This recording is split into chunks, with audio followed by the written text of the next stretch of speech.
ನಮಸ್ಕಾರ. ಅದೇ Kiran sir first phone ಮಾಡಿದ್ರು, ಆಡಿಯೋ ಫಂಕ್ಷನ್ ಇದೆ ಸುದ್ದಿ ಬರಬೇಕು ಅಂತ. ನಾನು ಅದೇ ಹೇಳಿದೆ ಕಿರಣ್ ಸರ್ಗೆ, ಅಣ್ಣ ಕಬ್ಬಣದ ಅಂಗಡಿಯಲ್ಲಿ ಜೇನು ನೋಡೋಕೆ ಏನಣ್ಣ ಕೆಲಸ, ಆಡಿಯೋ ಫಂಕ್ಷನ್ಗೂ ನನಗೇನು ಸಂಬಂಧ ಅಂತ. ಇಲ್ಲ ಈ ಸರಿ ಹೀರೋಯಿನ್ಗಳೆಲ್ಲ ಬರ್ತಿದ್ದಾರೆ ಅಂದರು. ಹಂಗಾದರೂ ಹೀರೋಯಿನ್ಗಳು ನೋಡೋಣ ಅಂತ ಬಂದೆ. ಕೇಳಬೇಕಾದ್ರೆ ನಾನು ನೋಡೇ ಇಲ್ಲ ಪಾತ್ರ ಮಾಡೋಗಿ. ಇಲ್ಲಿ ಬಂದಾಗ ಕೇಳಿದೆ ನೀವು ಯಾರು ಅಂತ, ಈ ಸಿನಿಮಾ ಹೀರೋಯಿನ್ನು ಅಂದರು. ಹಂಗಾಗಿ ಅದಕ್ಕೆ ಆಡಿಯೋ ಫಂಕ್ಷನ್ಗಳಿಗೆ ಬರ್ತೀನಿ. ಸುಮಾರು ದಿನ ಕೆಲಸ ಮಾಡಿದ್ದೀನಿ ಈ ಸಿನಿಮಾಲಿ, ಬಟ್ ಹೀರೋಯಿನ್ ನೋಡೋ ಭಾಗ್ಯನೇ ಇಲ್ಲ.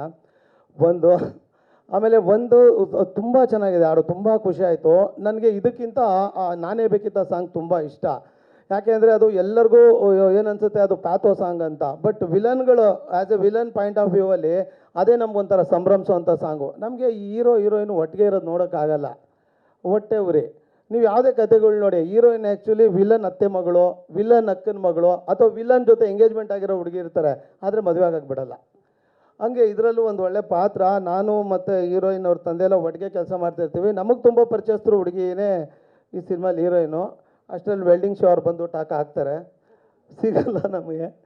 ಹಂಗಾಗಿ ಇವೇ ನಮಗೆ ಪ್ಯಾಥೋ ಸಾಂಗ್ ಥರ ಕಾಣ್ತಿರುತ್ತೆ, ಬಟ್ ನಿಜವಾಗ್ಲೂ ತುಂಬ ಚೆನ್ನಾಗಿದೆ ಹಾಡು. ನಾನು ಸದನ್ಯ ಶ್ರೀಧರ್ ಸರ್ ಹತ್ರ ಹೇಳ್ತಿದ್ದೆ, ಸರ್ ಬ್ಯೂಟಿಫುಲ್ ಸಾಂಗು ಸರ್,